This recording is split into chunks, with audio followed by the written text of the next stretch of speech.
Last week ఒక 78 years old శ్రీమతి గారి మీద మనము రోబోటిక్ నీ రిప్లేస్మెంట్ సర్జరీ చేశాం. డాక్టర్ రవీంద్ర పటేల్ సార్ రోబోతోనే సర్జరీ చేసిండు. 6 గంటల్లో సర్జరీ చేసిన తర్వాత కూడా నాకు ఏమీ నొప్పి లేదు. మంచిగా నడవగలిగా ఈరోజు. ఆపరేషన్ టైంలో అయితే ఏమీ నొప్పి తెలియదు. నడుస్తున్నారు కదా మంచిగా ఇప్పుడు.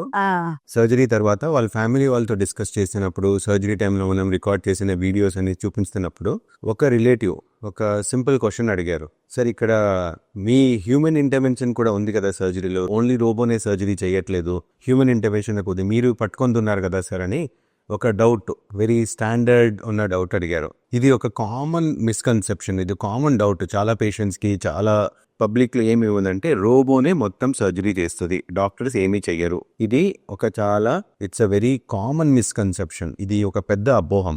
మన ఆర్థోపెడిక్ రిప్లేస్మెంట్ వచ్చినప్పుడు, జాయింట్ రిప్లేస్మెంట్ వచ్చినప్పుడు రోబో ఒక టూల్ అనమాట. It is a very loyal, dedicated, intelligent assistant.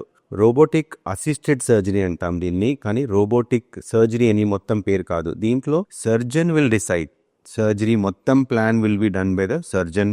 సర్జరీకి ముందు కూడా మనం అన్ని ప్లాన్ చేస్తాం. అన్ని ప్లాన్ చేసిన తర్వాత ఒక రోబోలు మనం అప్లోడ్ చేసిన తర్వాత మాత్రమే రోబో వచ్చి మన డైరెక్షన్స్ని ఫాలో చేస్తుంది.